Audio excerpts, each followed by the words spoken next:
السلام عليكم ورحمة الله تعالى وبركاته. اليوم إن شاء الله بغيت نقدم لكم سلطات فردية، يا إما الأسرة أو للضيوف كيجيو رائعين. بالنسبة للمقادير، عندي هنا الخيار، بطاطس مع الجزر سلقتهم مكمولين بالقشور ديالهم، بيضة مسلوقة، عندي هنا الحبات ديال الطماطم صغيرة، المعدنوس أو البقدونس، الجلبانة مبخرة، الزيتون، الخل أو عصير الحامض حسب الرغبة، الملح، الفلفل الأسود، زيت نباتي أو زيت الزيتون، أرز مسلوق، البربة مسلوقة، ذرة معلبة، وأوراق الخس. كنحتاجو أيضا البصل الأخضر، كنخليو بصلة البربة وبصلة كنضيفوها للبطاطا،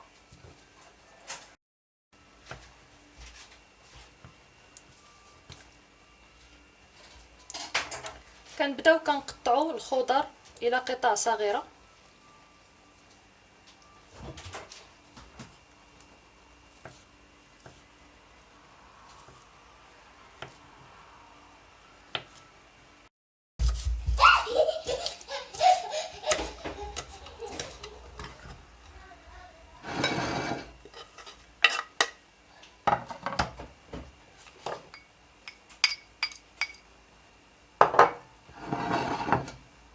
كنقطعو حتى الجزر الى قطع صغيره،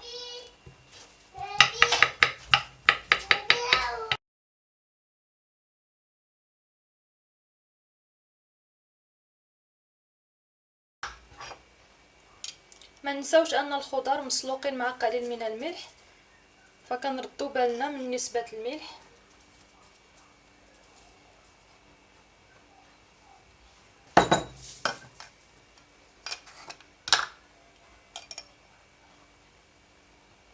الفلفل الاسود،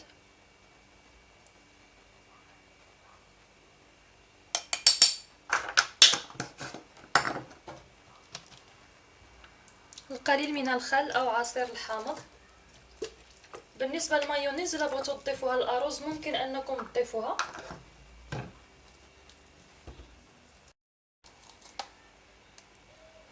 بالنسبه للخضر المسلوقه او السلطه اللي كتكون مسلوقه فما كتحتاجش الكثير من الزيت، كنديروا القليل فقط،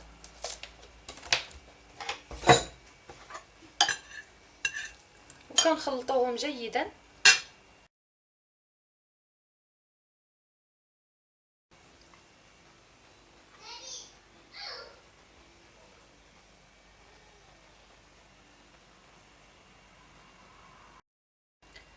كنحتاجو الى قالب بهذا الشكل باش كنشكلو السلطات الفرديه. فاللي ما متوفرش عندها في حالي انا كناخذ قنينه ديال البلاستيك كوكاكولا الحجم الكبير وكنقطعها بهذا الشكل،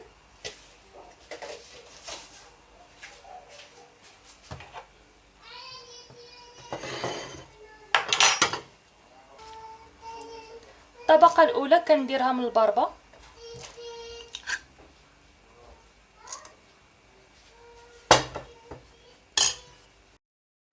كنضغطو عليها بشكل خفيف فقط، غير بهذا الشكل هذا،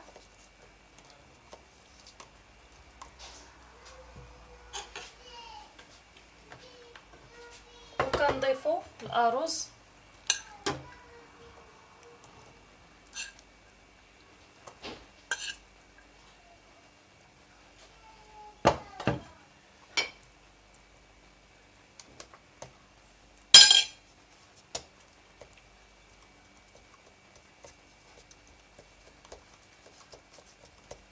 فما كنضغطوش بقوه كيف ما كتلاحظوا، قليلا فقط. طبقه الجزر،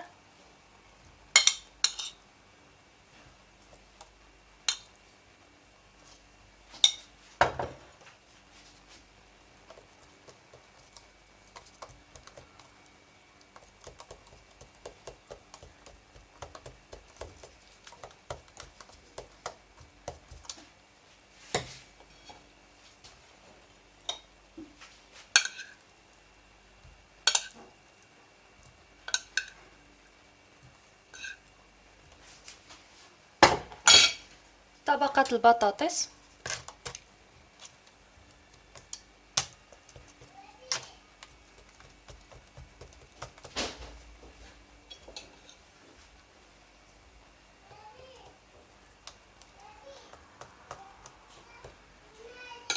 واي فراغ في الجوانب كنملؤوه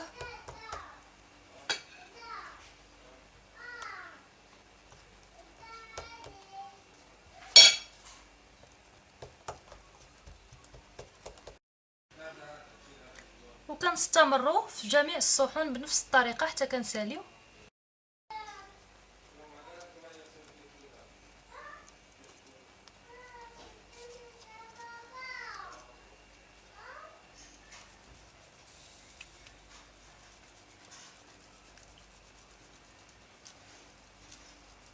كنديروا طبقه من البيض مسلوق بهذا الشكل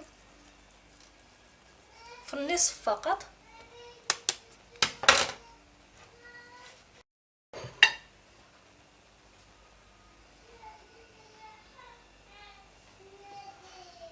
وكنديروا القطع ديال الخيار،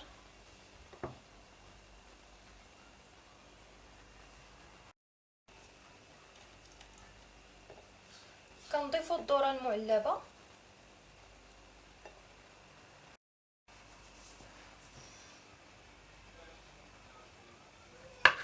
كنقطعوا الزيتون الى شرائح،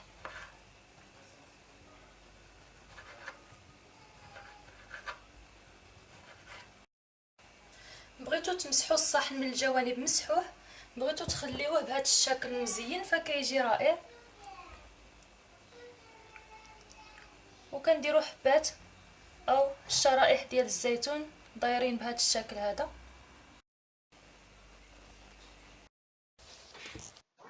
سلطه فرديه مشكله متنوعه، كنتمنى انكم تجربوها وتنال الاعجاب ديالكم، والسلام عليكم ورحمه الله تعالى وبركاته.